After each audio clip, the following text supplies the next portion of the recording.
Please like and subscribe to this channel and press the bell icon to get new video updates.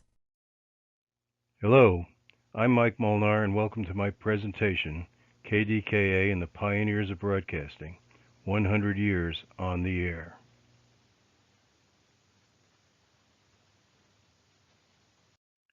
Radio broadcasting certainly didn't start overnight. It took 55 years of development and the genius and hard work of many people to get to that first broadcast. From the theories of Maxwell, the experiments of Hertz, and the work of many to produce a wireless system, and development of the wireless telephony reached a stage that, November 2nd, 1920 at 8 p.m. in East Pittsburgh, Pennsylvania, for the first time in human history, a system of instantaneous mass communications, licensed to operate on a regular schedule, was established. Now that's a pretty big statement, and you should save that statement, make a note, so that when a friend or your significant other says, "Why do you collect these old radios?" you can say, "These are artifacts from the first time in human history," etc., and you've got it covered. And it all began in a shack on a factory rooftop in East Pittsburgh, Pennsylvania. From the Westinghouse Electric and Manufacturing Company, KDKA was on the air. So station KDKA was started by the Westinghouse Electric and Manufacturing Company, and the Westinghouse Company was started by George Westinghouse, Jr., a young inventor. At the age of 23, he was awarded this patent for a fail-safe air brake system that would save the lives of many railroad passengers. His fail-safe innovation was to make the use of steam power to hold the brakes open. If the system failed, the loss of steam power would cause the brakes to grab.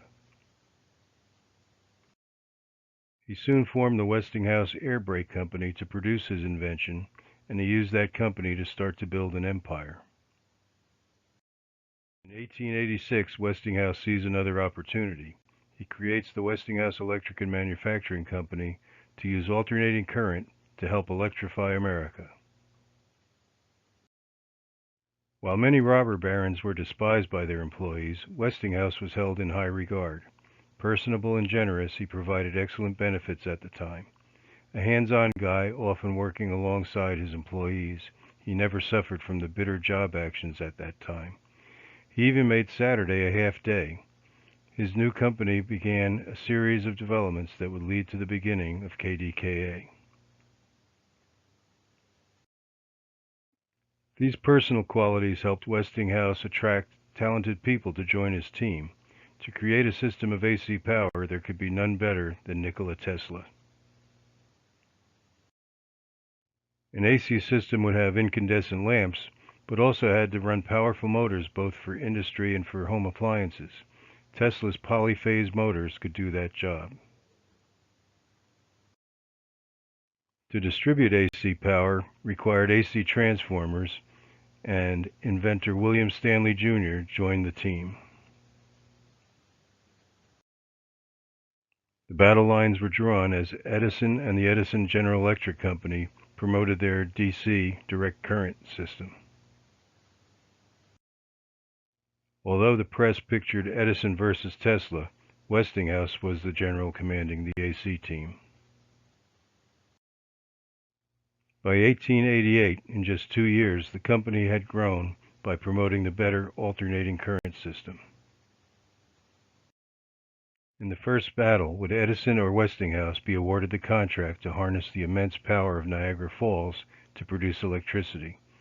While Westinghouse proposed an efficient system, Edison charged that the Westinghouse AC system was a danger to the public.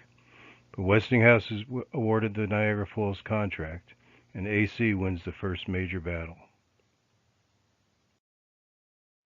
This is the 1895 view of the first major hydroelectric power plant at Niagara Falls. And this is the interior view of the powerhouse.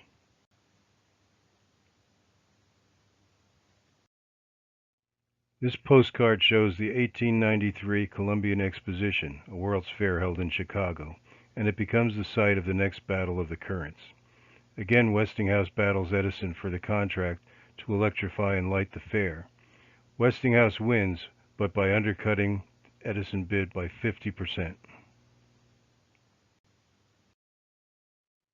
Until this time, the Edison interests had been allowing companies to produce light bulbs without obtaining a license to use the Edison patent. But after losing the bid, the Edison interests thought it was a good time to enforce the patent. Westinghouse couldn't light the fare without light bulbs, but since the Edison patent specifies a filament in a glass bulb permanently sealed in a vacuum, Westinghouse gets around it with a stopper bulb, not a permanent vacuum, and he races to build enough stopper bulbs for the exposition. And the stopper bulbs worked, thousands of them. The view to nighttime visitors in 1893 must have seemed magical. And this brilliant searchlight signals to the world that AC electricity can do the job. This interior view of the exposition shows displays by both Westinghouse and General Electric. The Westinghouse successes have begun to put Westinghouse on a more equal footing with arch-rival General Electric. The competition between the two would drive the efforts of both companies. To meet the demands for electrical systems, rapid growth was necessary to build the Westinghouse company up. It was expensive to compete and expand in the electric industry, and Westinghouse had to borrow heavily. This postcard picture shows the size of the East Pittsburgh facility.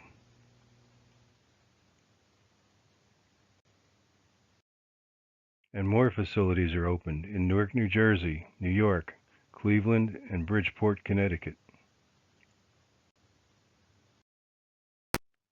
This photo shows just one of the large aisles in the East Pittsburgh main building.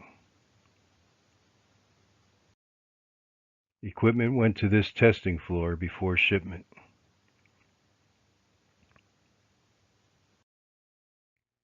George Westinghouse may have won the Battle of the Currents, but he personally loses the war. In the financial panic of 1907, Westinghouse loses control of the company to financial interests. He dies in 1914. He is credited with 361 patents and starting 60 companies. But also, Edison loses control of the General Electric and states that he is finished with the electric business. World War I brings many government contracts to the Westinghouse Company, including a contract to build 1 million rifles, most to be sent to the Tsar of Russia. To fill the orders, Westinghouse buys and refits factories in East Springfield and Chicopee Falls, Massachusetts. And it's the government contracts that introduce Westinghouse Electric to the radio business. Fortunately, a young Westinghouse engineer, Frank Conrad, already a radio enthusiast, is eager to take on this job.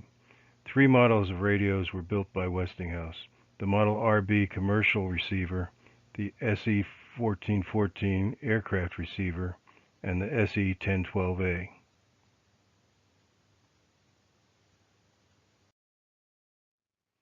The models with the SE designation were designed by the U.S. Navy Department of Steam Engineering. Westinghouse built the receivers at the Newark Works in New Jersey.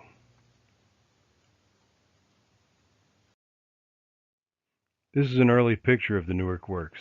The facility was primarily producing incandescent light bulbs.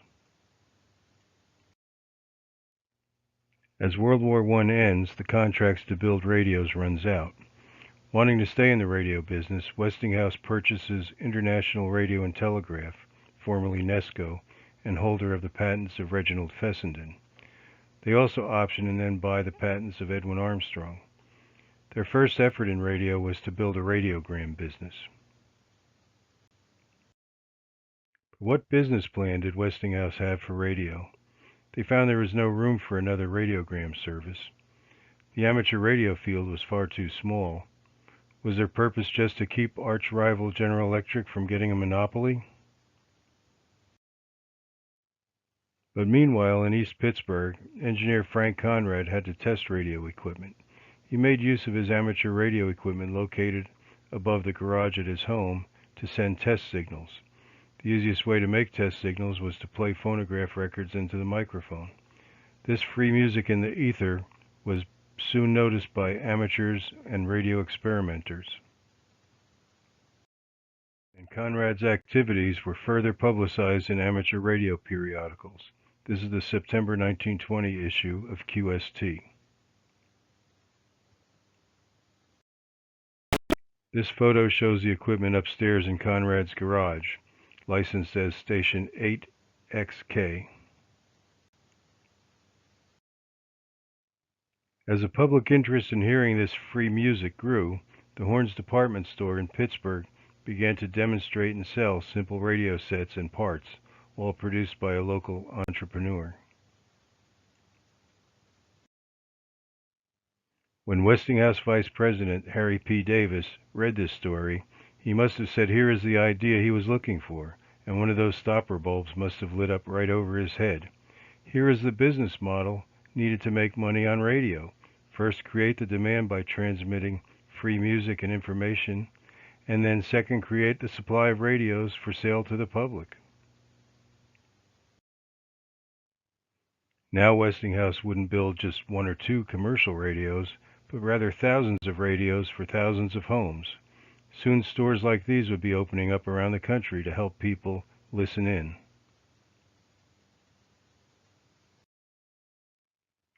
Harry Davis puts together a team including many departments at Westinghouse. This tells us that Davis has a plan for a future radio business. Kintner would later write in an article published in the December 1932 issue of the Proceedings of the Institute of Radio Engineers, recalling the early days of radio in Pittsburgh. Davis also has an idea to generate more public interest in radio. He planned to broadcast election returns for the 1920 presidential race. When Davis asked if they could have a station built in time for the November 2nd election, the team answered yes. Westinghouse moves ahead with a plan to build a transmitter station to broadcast radio to the public. Station KDKA is licensed and broadcasts the results of the Harding-Cox election starting at 8 p.m. on November 2nd, 1920.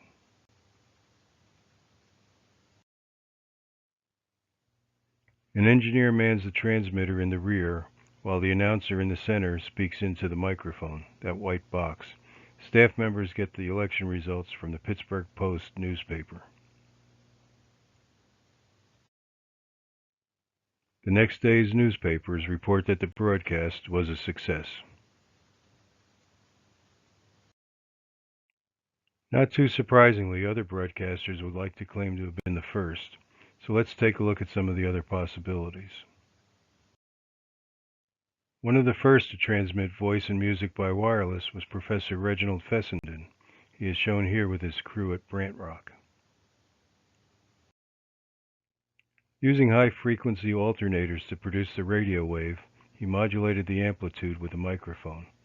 There are several versions of the legendary story of his 1906 Christmas broadcast, and many milestone markers still exist pointing out transmission sites.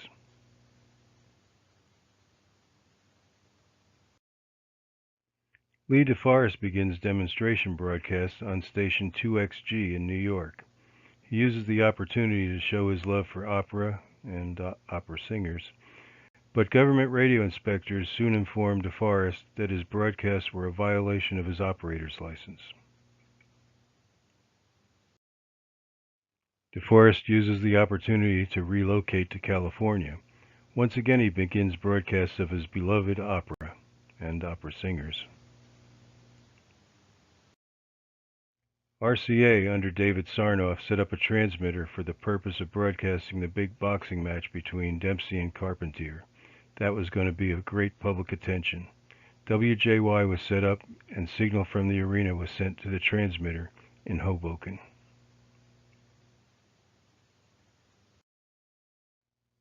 J. Andrew White, who would go on to a long career as a sports broadcaster, was hired for the job. The station WJY was never intended for a long-term installation and soon went off the air. All of these early and intermittent broadcasts don't fit the criteria for the first broadcasting station in the nation. As interesting as these broadcasts were, How do we determine who is really first? Dates presented by contenders may be the dates of experimental broadcasts, license applications, or assignments, and so on. Comparing the lists have been compiled over the years to reveal numerous contradictions and omissions. These criteria meet the general consensus of historians who have looked at this issue: transmits by wireless telephony, broadcast programming for reception by the general public, received a limited commercial license to broadcast, maintains a regular schedule of operations, and has a commercial purpose for broadcasting. Another station makes a serious claim on the title. This marker, erected in 1958, lays claim to the oldest station in the nation at the University of Wisconsin in Madison, station 9XM, later WHA, and they claim regularly scheduled broadcasting as early as 1919. From its earliest days as 9XM, the station was the work of physics professor Earl M. Terry on the right, and with his student Malcolm Hansen, they were the entire staff of the station 9XM and later WHA. Back in the early days, building a transmitter could mean starting out by building your own vacuum tubes. But this copy of their license for a Class II limited commercial station, showing a change from being an experimental station, is dated January 13, 1922. This photo shows a lecture by University of Wisconsin Professor Alfred Hake on WHA in 1922.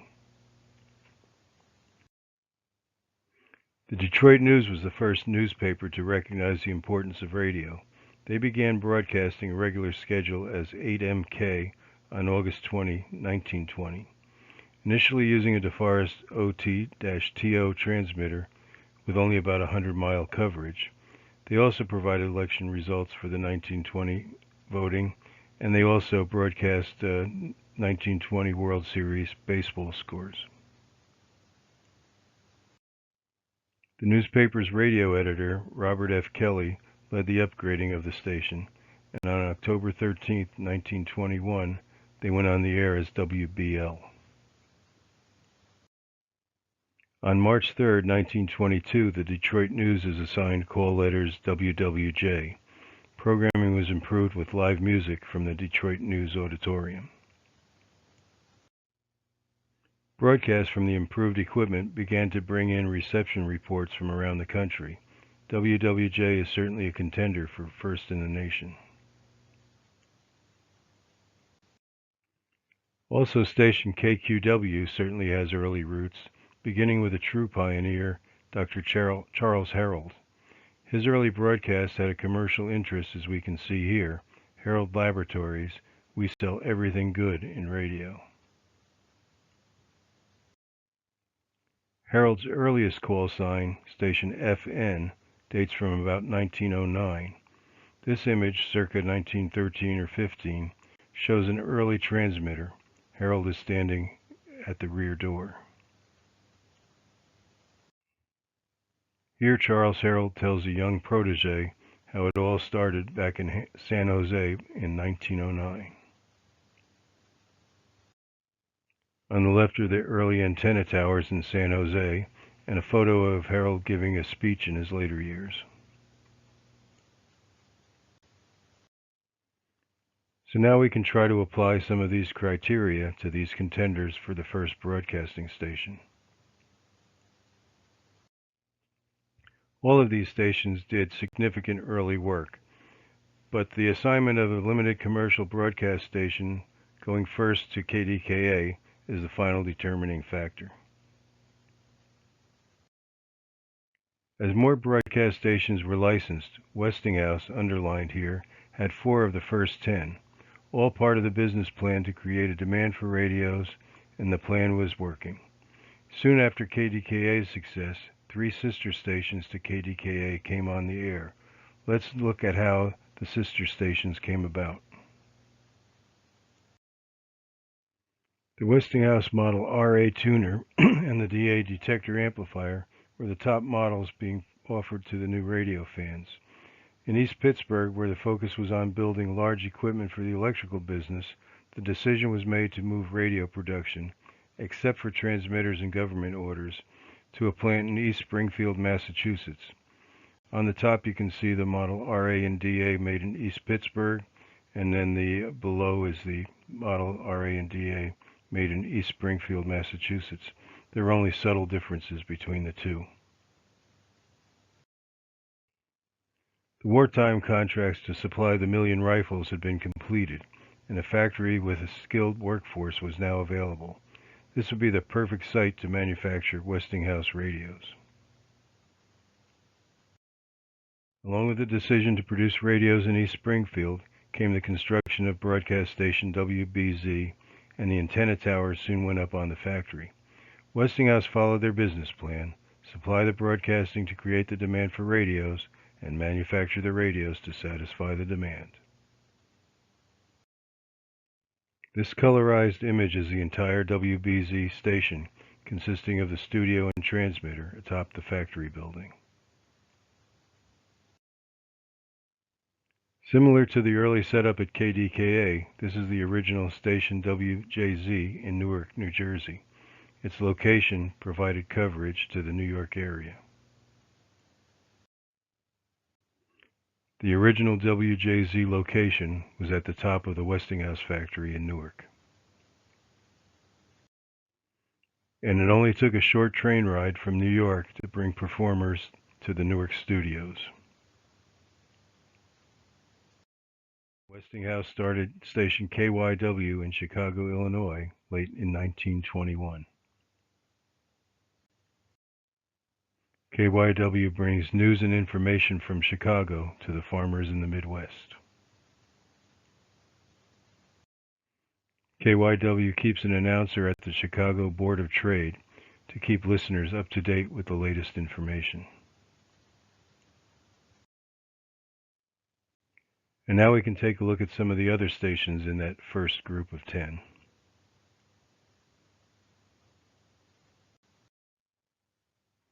The A.C. Gilbert Company planned to add radios to their line of products. This location would have been an attraction all on its own. A.C. Gilbert was selling radios designed by a young Clarence Tuska, but when threats of patent lawsuits came from RCA, it gave the company a scare. Their normal business was too important to risk it over radio, so the station closed in December 1922, leaving Mr. Tuska free to begin his own company. After World War I, RCA had taken over the Marconi factory in Roselle Park, New Jersey. They used the site to get their station WDY on the air. Famous radio engineer Paul Godley spoke on WDY in 1922, here telling the story of the first transatlantic amateur transmission test. Station KQV, located in Pittsburgh near KDKA, was started to help a retailer sell more radios by giving listeners another choice. The remainder of the first 10 includes KQL, granted to Arno A. Kluge, on the air for only a short time, WRR, licensed to the City of Dallas for municipal work, and the DeForest station WJX, which did not maintain a regular commercial broadcasting schedule.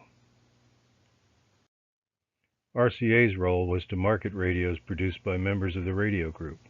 So what radio receivers did RCA offer to the new radio fans in these early years? If you look at the list, it appears that Westinghouse was more prepared with products for the new listeners, while General Electric presented sets more applicable to commercial use. Newspaper ads like these told the anxious public that radios were being produced, but that they would come at a cost. The Model RC at $130 in 1920 would equal over $1,600 now. Families came together in a tangle of headphone wires to listen in. Note that Dad is at the controls of the Areola Senior. The simplest and least expensive radio sets were crystal radios. The contact with the mineral, often galena, acts as a rectifier, taking the RF energy from the antenna and sending audio frequency signal to the headphones. There is no amplification, so a strong signal was required. Early home radios would not have been possible without the Armstrong regenerative circuit, and Westinghouse controlled the patent. This simplified diagram shows how it works. The secret of the regenerative circuit is shown at L3, the tickler, as the output of the plate circuit is fed back to the input. These extra passes through the tube V1 amplify the signal for good reception. This circuit was used in receivers like the Westinghouse Areola Senior. It used one vacuum tube, a WD11. The tube socket is shown and the tuning coil is located at the bottom. The rheostat is used to control the filament voltage.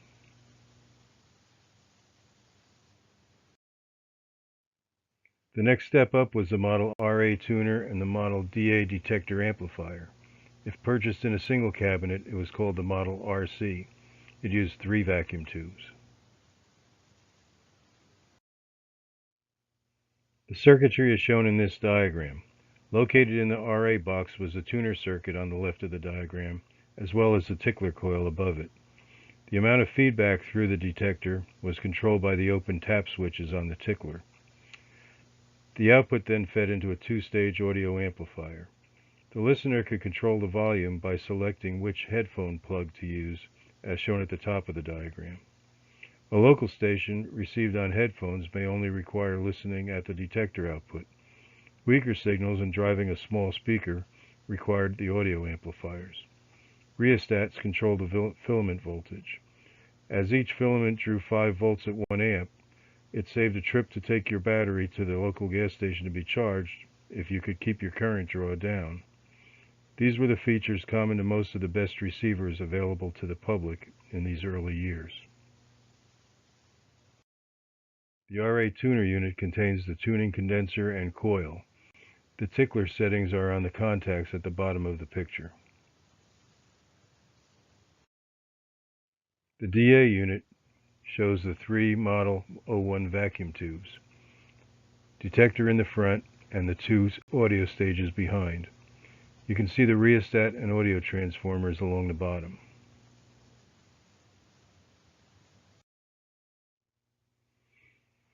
While the radio amateur used only a headset to listen in, how did a group of listeners hear a broadcast? RCA historian George Clark found out in an interview with Frank Conrad. As later related to us by Floyd Paul, we learned that Conrad had the idea of supplying a simple headset driver attached to a car horn. Since Westinghouse VP Harry Davis's car happened to be parked nearby, the horn was removed for the prototype. Like on a phonograph, the expanding column of air boosted the volume, thus the Westinghouse Vocarola was born.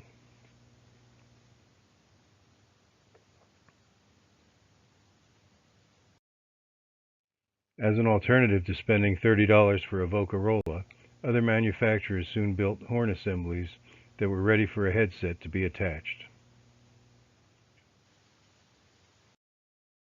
Soon manufacturers like Magnavox and Western Electric and others began to manufacture horn speakers. RCA would also release these models, the UZ1320 as well as the UZ1325, which were supplied by GE, and a model FH, which was supplied by Westinghouse. Armstrong had the right to license his patent for amateur use. The number of companies was limited, and these common names among radio collectors became major producers of the broadcast radios sold in this period.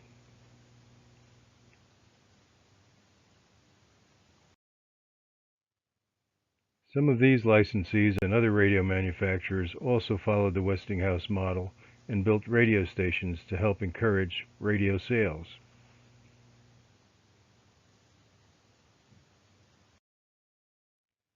Chicago Radio Laboratory, later named Zenith, started WJAZ at the Edgewater Beach Hotel in Chicago. The station was in a glassed room at the hotel where visitors could watch the operation of a new radio station. Their claim to be the most powerful was based on reception reports from a distance of 3,000 miles.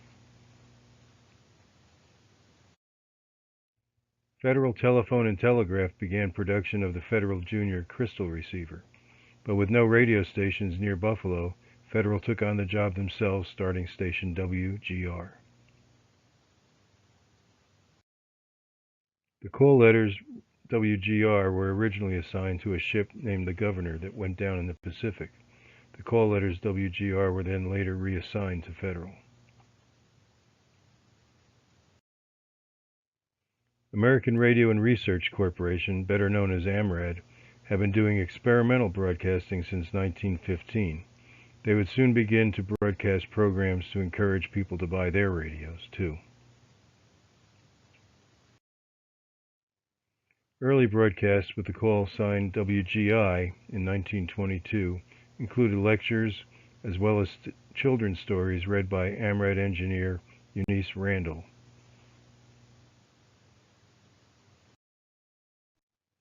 The Colin B. Kennedy Company manufactured excellent radios for amateur and commercial use. They became an early broadcaster in Los Altos, California as KLP.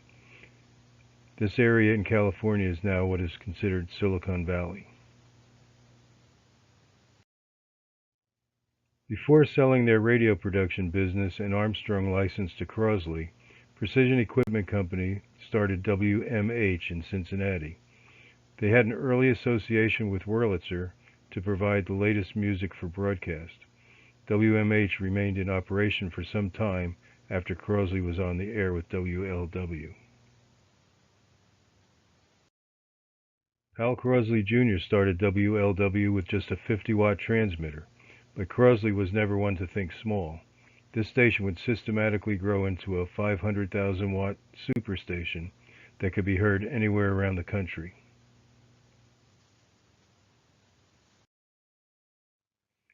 This ad from March of 1922 not only promotes the radio program, but also the equipment needed to hear them.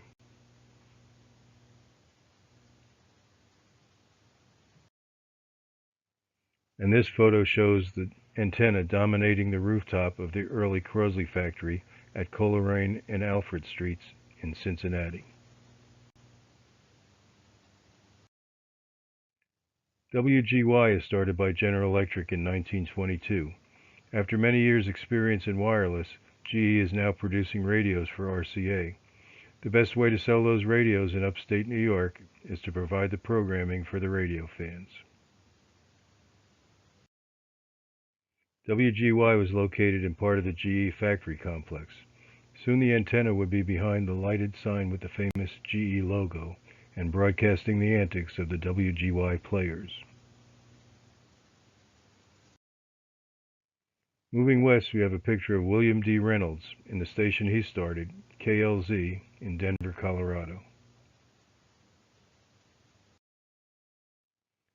So when the radio bug bites, it does not discriminate. Young and old all want to tune in. Radio provides entertainment for shut-ins, and inventive radio fans can even take their music on the road.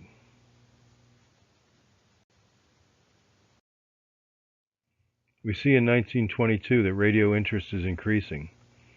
Programming improves, technical expertise is available, more licenses are approved, better radios are available. There is money to be made. All this adds up to a tipping point. Each month, more and more licenses are approved, at the peak hitting 97 just in May alone of 1922.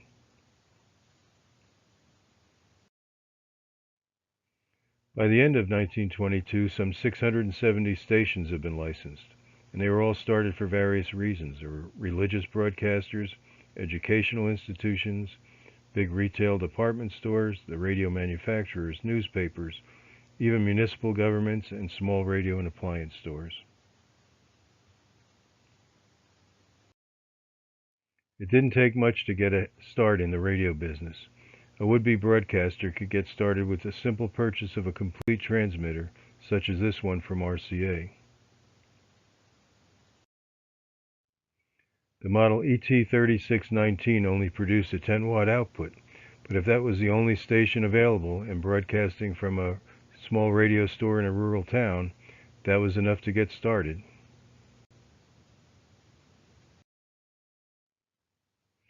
As part of the radio group, the manufacture of transmitters was Western Electric's part in the big radio boom.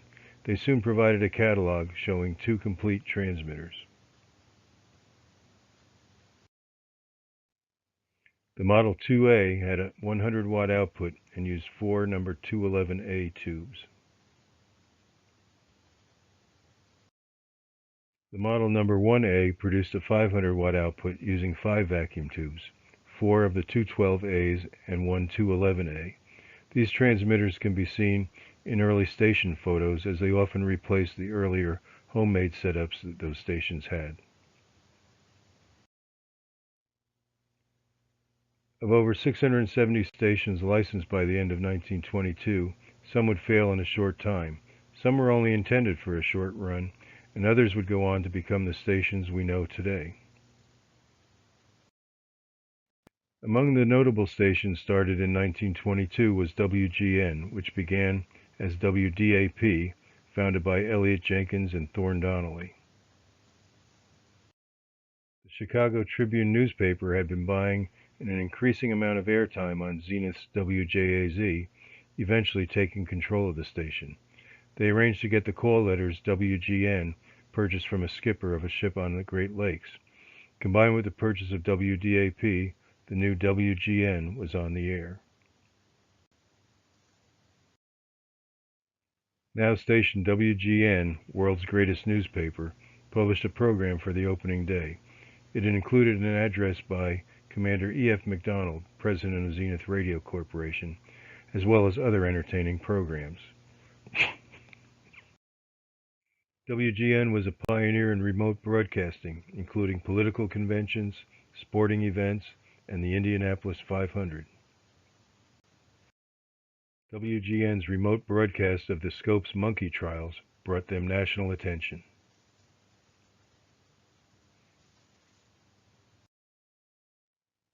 Another major newspaper, the Atlanta Constitution, started WGM, which only stayed on the air for about a year.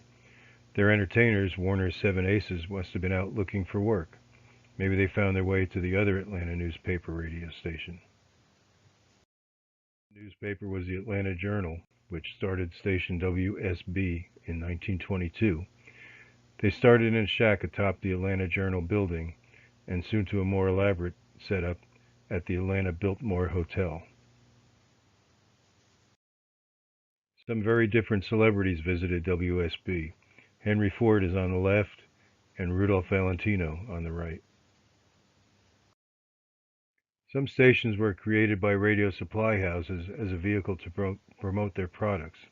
One example occurred after the merger of 2 companies created the Atlantic Pacific Radio Supplies Company, and station KZY was started in Oakland in the home of their president, Henry Shaw.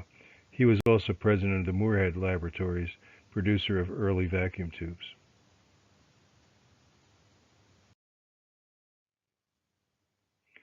The antenna system is fed with signal from a DeForest half-kilowatt transmitter, and monitoring is done with a DeForest interpanel receiver. Department stores started a number of radio stations. When Newark department store L. Bamberger and Company wanted to start selling radios, radio engineer Jack Popoli talked his boss into letting him start a radio station in the store. Thus WOR was born in 1922.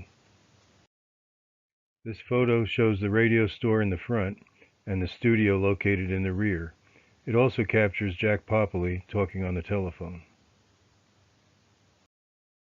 The first transmitter was problematic, so the second installation was soon completed. As a leading national retailer, Sears Roebuck and Company was able to start a big-time operation with WLS, world's largest store. They were able to use their financial power to have suppliers provide WLS-branded components, tubes, and complete receivers, a practice they followed for much of the rest of the 20th century.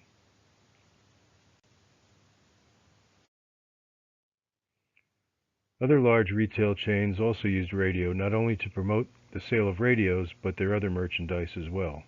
Gimbals, Wanamaker, Strawbridge and Clothier, among others. Universities started radio stations, like this one at the University of Illinois, station WRM. They could serve multiple purposes of training radio men, providing educational lectures, and radio entertainment for their community.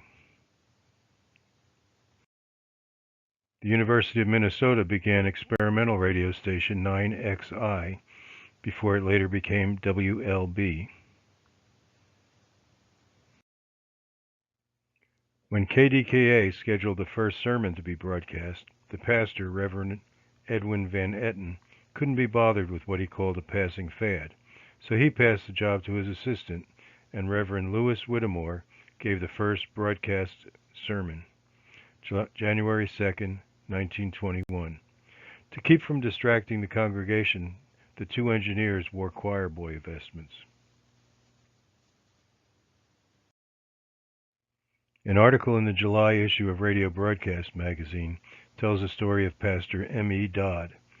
The broadcasts of his sermon from Shreveport, Louisiana, were heard by his 80-year-old invalid mother living in Trenton, Tennessee. Religious broadcasts quickly became popular, and soon 35 early stations were licensed around the country. A new business model was put into action when AT&T started a new station, WBAY, New York City. Now this station atop the AT&T Longlines building at 24 Walker Street would sell airtime to all parties. The first rates were $50 an hour for 15 minutes, prime time, and $40 an hour other times. Soon WBAY was replaced with a more elaborate station, WEAF. With all of these new broadcasters on the air, sharing the same two wavelengths had become pandemonium. Gentlemen's agreements between stations were made and often broken as efforts were made to share the airtime. Calls were made upon Commerce Secretary Herbert Hoover to do something about it, as yet more and more stations were being licensed. Committees were formed to help solve the problem. This advisory committee includes W.A. Wheeler in the straw hat, whose son Harold Wheeler of the Hazeltine Corporation would go on to invent AVC, automatic volume control, as well as dozens of other radio inventions. Eventually, the Department of Commerce began to issue new allocations of wavelengths, easing the problem. As the years would go by, there were always more broadcasters than there was available space on the AM band. This eventually gave established broadcasters a virtual monopoly in the business. Meanwhile, back at KDKA, the original facility was being improved. This room allowed the staff to receive reports by phone or telegraph and have them typed up for the announcer. The transmitter room is in the rear. The Westinghouse RB receiver on the table could monitor what was on the air.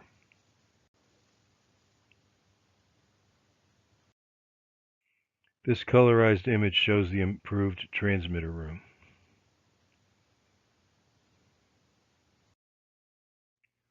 Broadcasts of live music from rooms in the building were plagued with bad acoustics.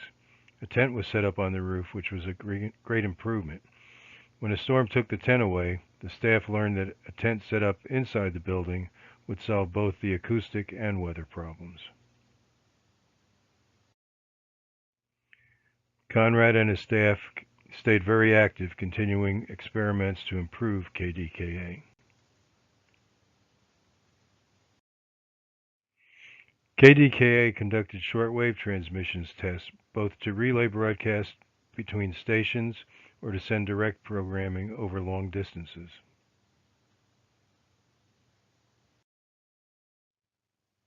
In the 1920s, Frank Conrad and Donald Little and other Westinghouse engineers were granted patents for their work on FM radio. At the time, these efforts were made towards developing narrowband FM in an effort to get more broadcasters to fit into the crowded broadcast band. The experiments on KDKA helped prove that this would be impractical, but you have to wonder what the listeners heard during these test broadcasts.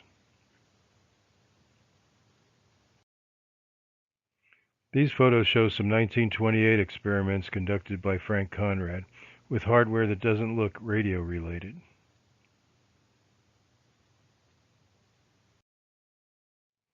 These were experiments with mechanical television. This article in the November 1928 issue of Radio News tells of the plans to broadcast movies by radio.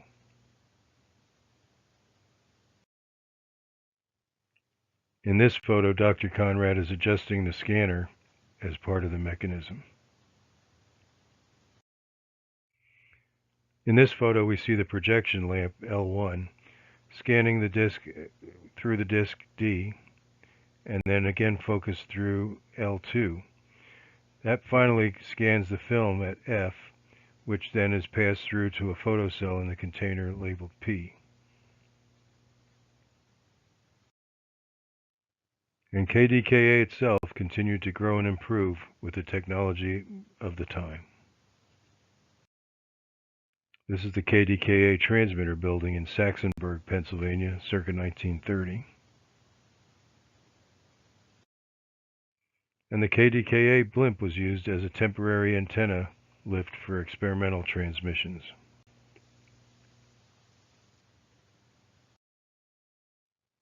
As programming improves, KDKA hires Harold Arlen, the first full-time radio announcer. This photo shows the KDKA orchestra in an improved studio. As radio grew in popularity, celebrities put their voices on the air. This is a March 1922 issue of Radio Broadcasting News.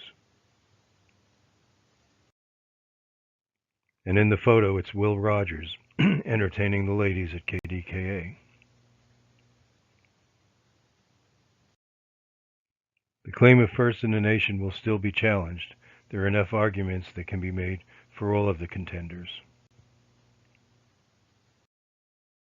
Regardless of who was first, the seeds took root and the growth took off. For the rest of the decade, radio sales roared along with the Roaring Twenties, reaching 842 million per year by 1929. It would only take a short time for electronic technology to make incredible advances. It took only 20 years until the clear voice of FM and the sight and sound of television became available. In 43 years, satellites would take transmissions around the globe, and in 63 years, the internet began and anyone could speak to anyone in the world. Now smartphones put that communication in the palm of your hand. Will future advances be used to bring people together or to push them further apart? Time will tell.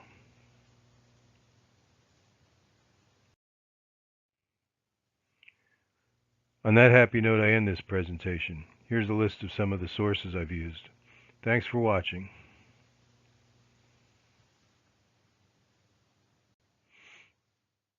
Please like and subscribe to the Antique Wireless Museum channel and press the bell icon to get new video updates.